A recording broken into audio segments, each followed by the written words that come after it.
Hello, everybody. What's up? Eduardo Valentine over here. Scott DiGregorio. We are in the Fort Myers office, which That's I'd like right. to point out is actually nicer. That's not true. No, dude, Yeah, okay. All right. I'm not gonna embarrass you here. Notice where my body's positioned to cover that. All right. This is big, man. We're talking. We're talking student loans. Today. Student loans. Student loans today, and we're not just talking about the fact that I think it's ridiculous that in this day and age you graduate with tens of thousands of dollars in student loans. I think the stats are like $36,000 in student loans. It's the second largest debt besides mortgage debt. Yep. And you can't get a good job with just a bachelor's degree. Yeah, the ROI It's is not there. ridiculous. I had a conversation with my eldest daughter. She's in college. She's a freshman, and she's telling me she wants to be a paramedic, which awesome career, awesome profession. Right. So I told her, I go, well, let's drop out of college. And she looked at me like I was nuts. And she's like, why would I do that? That's insane. And I said, hun, not only am I going to spend $60,000 in the next 4 years for your school, which, what do you care? It's me writing the check. Sure. And then when you come out of school, you will not make one extra penny as a paramedic. Dude, I have a biochemistry degree. Yeah. I went to school for architecture, whatever. So, but I explained to her, I go, you, my dear, are not going to earn $40,000 a year for 4 years. So Right. I'm down 60, you're down 160. So look, that's a whole separate. That's a not whole what we're going to separate talk life. about. Okay. I just want to throw out there. But the reason It's why ridiculous, the the whole reason thing. why we feel so strongly about it is because these student loans radically impact a person's ability to get a mortgage, and that is what we're talking That's about. right. You graduate with a debt. You graduate with the inability that you were promised, by the way, the inability to actually get a job that's high paying enough to pay for those student loans on a fast fashion, right? You graduate with a debt that's never going to leave. You can't bankruptcy or anything like yeah, that. it's there. And it's going to affect you at the time of buying a house. Oh, for 20 years, by the way, on average, okay? And the average student loan payment for people in their 20s in America today is $393 a month. So let me ask you a question. If you could think back to your 22-year-old self or 25-year-old self, how would a $393 payment impact you? So look, what we wanted to do today was break down the guidelines so you understood how it worked. If you have a student loan, you can get mortgages, but it could impact your debt ratio, and this is where products play a big role. And unfortunately, the most stringent product out there in terms of student loans is FHA, Yeah. which is the most common product for first-time homebuyers. Okay, Scott, but I just graduated, and I have $30,000 in student loans, but don't worry, I'm not making any payments for the next 10 years, so I'm cool, right? Right. No, you're not even freaking close to cool, because FHA is going to require that I take 1% of your balance, so on $30,000, that's $300 a month, and calculate that as a hypothetical payment. What's up, Chris Frost? As a hypothetical payment. What's up, Andrew? To be included in the debt ratio. And the logic is this, and it's sound. The logic is, I understand you're not going to have a payment now, but this is a 30-year mortgage, so you're going to have a payment at some point. And there's logic behind that. So FHA, whether you're making a payment or not, doesn't matter. 1%, the greater of the actual payment, or 1% of the loan balance per month.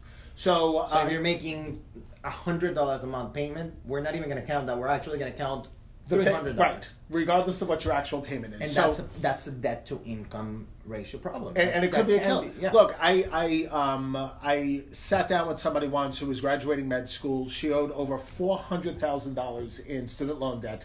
I had to count a $4,000 a month payment against her. And then tell her that she's not going to buy a house for the next 20 years. Okay. Just end of discussion. Now, this is where understanding the programs makes sense, because each program is going to have a different way of calculating those student loans payments, or the way that we need to calculate the student loans payment. So, again, you mentioned FHA. Yes. If we're talking about FHA, we have to count 1% regardless of everything, 1%, or if you're making a payment that's higher than 1%, we count that higher payment. So, it goes against you. No matter what. Now, when we go to, let's go to the next one on the list would be Fannie. Right. If we do a conventional loan that's a Fannie Mae product, we won't have to count 1% if there's no payment, if it's deferred. But if there's a payment, we can only count that payment. Right. We Now- don't have to go up to the 1%. Exactly, and here's the thing that's nice about the conventional loans is we now have an option. This wasn't always the case. If you're on an income-based repayment plan, and your income-based repayment plan plan payments is $0 per month or $50 a month, whatever the hell it is. On a conventional loan, you could actually use that payment as long as you could document it.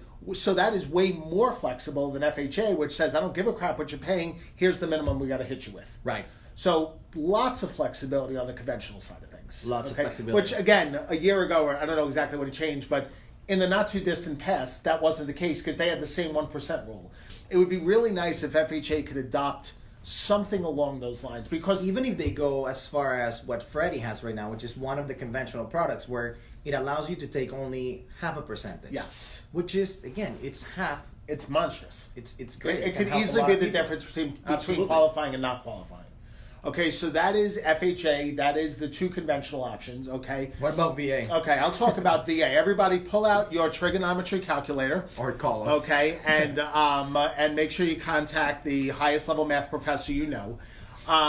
Which is probably paying student loans. Yeah, so VA says this. I actually pulled it up on the screen here because it's a formula. So on VA, you got to calculate each loan at a rate of 5% of the outstanding balance divided by 12. So if you have a $25,000 student loan balance, okay, times 5% is $1,250. Divided by 12 is $104 a month. That didn't work out for Okay, me. so you are, dude, focus, bro, focus. This is why you shouldn't start hitting buttons. All right, I think... Anyway, for the people watching mine, so that's what happens with... I swear we haven't drank anything this morning. But that's how VA works, okay? So we So look, we're going to have to bring this to an end, man. So look, if you have student loan debt, you have to understand that products are everything. Now, unfortunately, conventionally, you could do 3% down. You could do it as a first-time home buyer. There's lots of options out there, but they are harder to qualify for. So if you have student loans, you got to understand this. And by the way, if you're watching this and you are a high school student thinking about going to college, or you're a parent considering college for your children, please, please, please understand that this student loan decision is going to linger with your kids for a long, long time potentially. And I'm not telling people not to go to college or to go to college. It's everybody's personal decision. But I am telling people that this should be part of the equation. We should have this discussion. My eldest daughter is going to FSW, and it is not a very expensive school to go to. And I got to be honest, it's kind of an incredibly impressive school to me. So that's the deal with student loans. We got FHA, VA, conventional. Okay, so I'm doing my live on my phone, and Just I completely, breaking everything. I completely butchered it. I commend you, man. Your focus. It's impressive. I appreciate that. Good for you. I appreciate that. Many Yeah, years what of was happening on this side was tough. Was very Many years rough. of martial arts training allowed me to pull through that. So look, guys, look, if you have any questions about your specific situation, please let us know, and we'll... We're back. Yeah, we'll be... Actually, we've been here all along. repeat the whole thing, please. All right, everybody. Take care and have yourself a great weekend. I'll talk to you next week. Bye-bye. Hey, if you have student loans, remember, call us.